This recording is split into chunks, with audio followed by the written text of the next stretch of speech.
Star Brother, the publisher of Kitmaker Network, and welcome to another Monday mail call. And it is actually Monday, which is a change for me. I'm trying to get back on schedule, so I don't have a whole bunch of items to open for you today, but there are some, so we're going to go ahead and do it. And as you probably saw from if you followed the channel, I pushed out a bunch of books at the end of last week, and my nose is itchy. I don't know why. I also was I didn't get to shave this morning, so I'm apologies for looking a little rough. Anyway, so yeah, I put up a bunch of books on the channel, and I'm hoping to get a bunch of kits looked at this week to try to clear up some of this backlog. And yes, best of intentions, right? Okay. All right, well, we will push forward, though, and get some of this stuff looked at, or at least opened. My trusty orange box cutter. Looks like we got something from Zvezda. I always know it's them because they've kind of watertight sealed their regular box inside plastic. But let's see what Zvezda has sent us in this very, very secured package. I can almost imagine Tom Hanks walking up to me and giving me this after he'd been on the island for all those years. Look, it's water sealed and still in good shape. All right, so we've got another civilian aircraft release. This looks like a Russian aircraft. I'm guessing this is one of those big, gigantic ones, like the one that was in 2012. This is the Russian Strategic Airlifter IL-76. Well, we'll fix that. Maybe I somehow tapped the button. I think that's possible. Let me turn the phone over in my pocket so I won't be able to easily. I think it actually, like my finger, hit the part of the button underneath in my shorts. Anyways, sorry, no visual references intended. All right, so this is a 1/144th scale kit. It says Ultimate Kit, and mostly some stuff in Russian. Oh, this is a brand new product in the world of modeling. I guess they're saying it's a new tool. So a new tool, Zvezda civilian airliner, and that has come into us this week. What else did we get? We got from History and Collections, a magazine, something to add to the pile of stuff.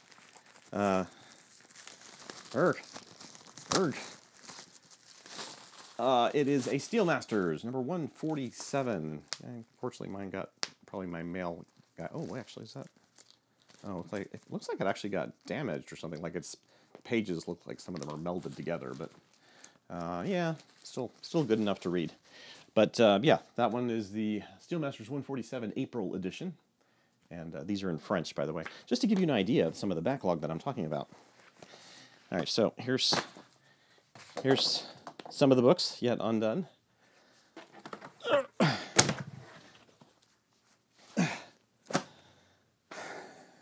Yeah, that's a backlog. But you know, luckily the turning the page videos don't take that long, and I do apologize if I flush out like 3 a day or whatever, but I probably will be trying to push through these so I can get my backlog cleared. All right, well, pushing on to other things. This is a, where did it go? I keep losing my opener. There it is behind the books. Of course. This is from our friends at AK. And I believe this is I want to say this is something they're, oh no, I'm sorry. This is MiG. This is MiG? Oh, this is MiG. All right. Their customs sheets look almost identical, and of course they're coming from Spain. So, all right. So this is from MiG. Cancel the from AK. We will see what MiG has sent us.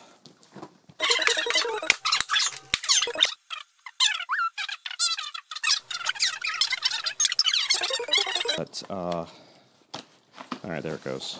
Finally, it is opening. Sorry, bumping things. All right, so it looks like, this is special. This is a special thing. I think I know who might have made this kit, but we're actually looking at the first Ammo of MiG, or Ammo brand, obviously, kit, full kit of a 1945 King Tiger, obviously a post-war fictional tank, limited edition Panzerkampfwagen Tiger Aus B Henschel turret.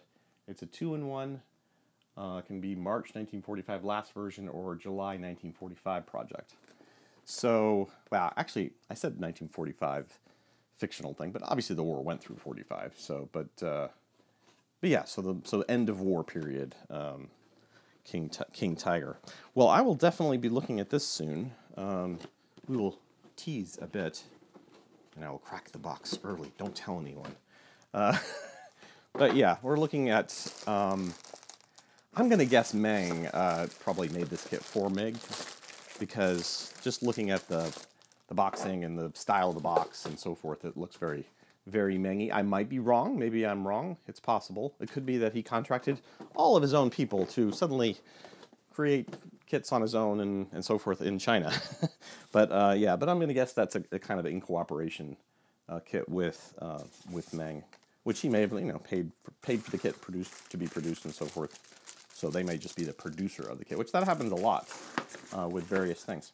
All right, so we've got a couple of other products that were sent along with it.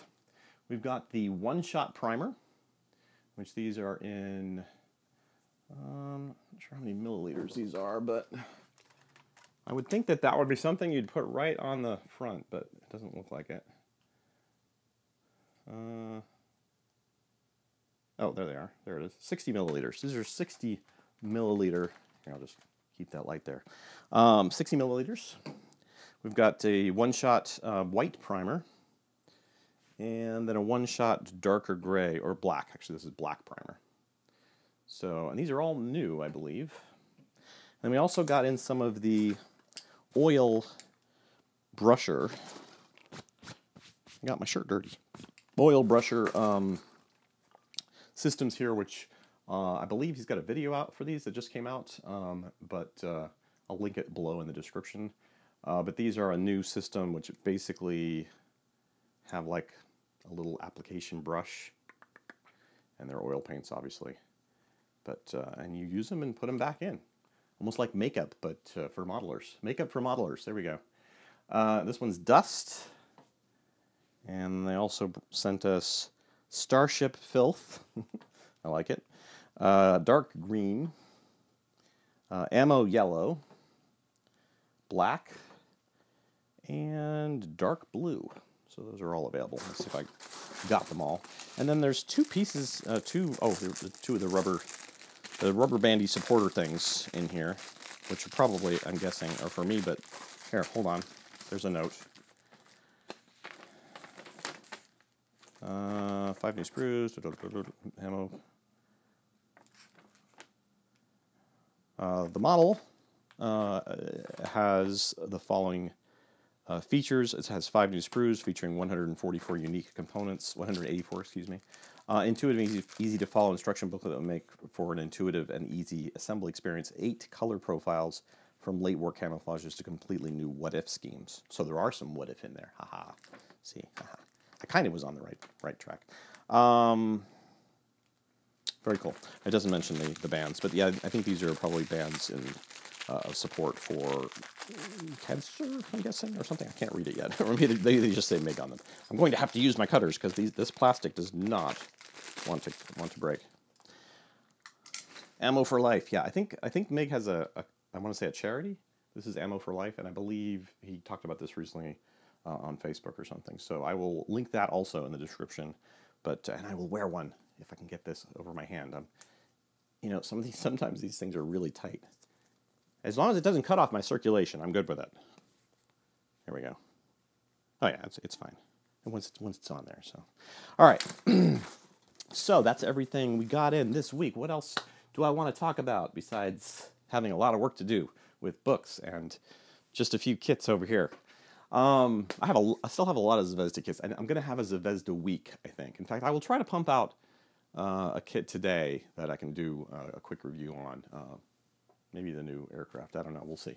But yeah, maybe I'll try to do one Zvezda kit a day and see if I can stick with that routine. If I could just get one cracking the box video done, get my mail calls done, get all my other stuff done, then I would be happy. I would be a happy camper and think my life is fulfilled. But anyway, sadly, that's not happening. We had some staff changes on Aeroscale recently, and those are still kind of ongoing.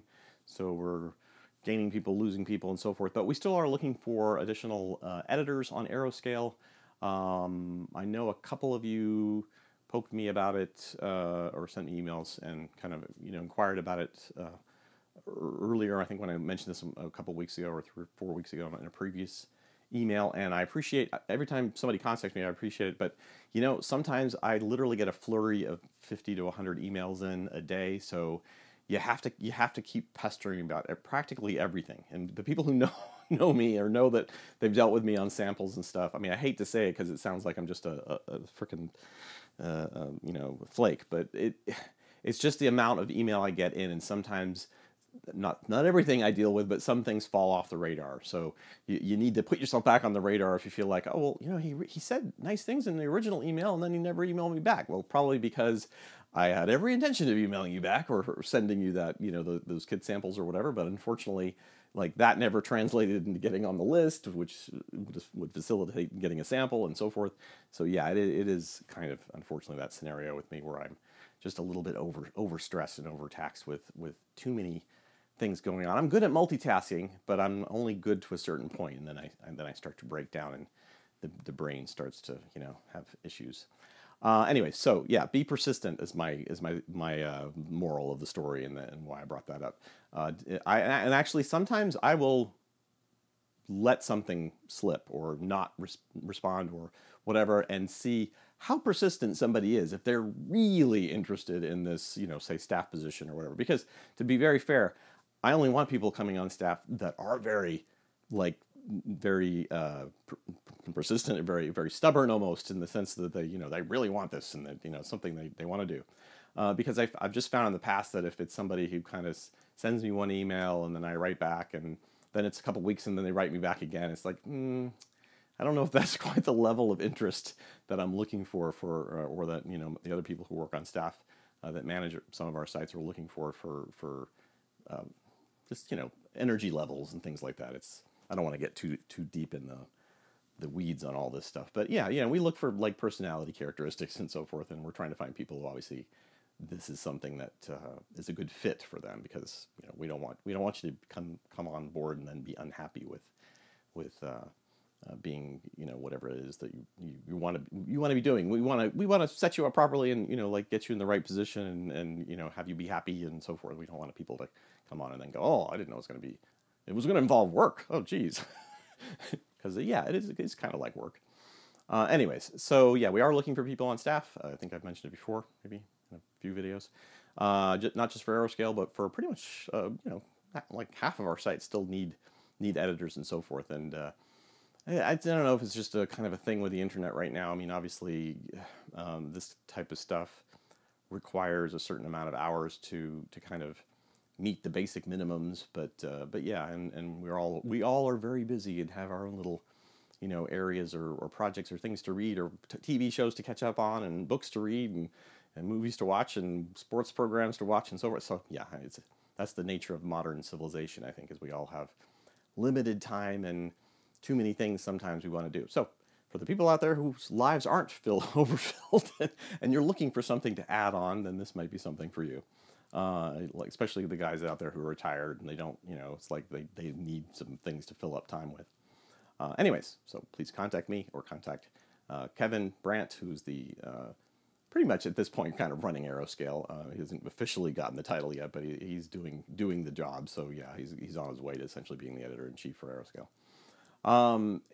We will, and thanks again to Meng and to Zvezda and History and Questions for sending us samples this week. Definitely this King Tiger will be up for a build review, and so it will be the Zvezda kit if it's something you're interested in. We're definitely looking for more civilian airline kind of review covers. People who write reviews. We actually just lost somebody on staff that was their kind of bailiwick. So yeah, keep us in mind for that, and we will see you next week, probably, on Mail Call.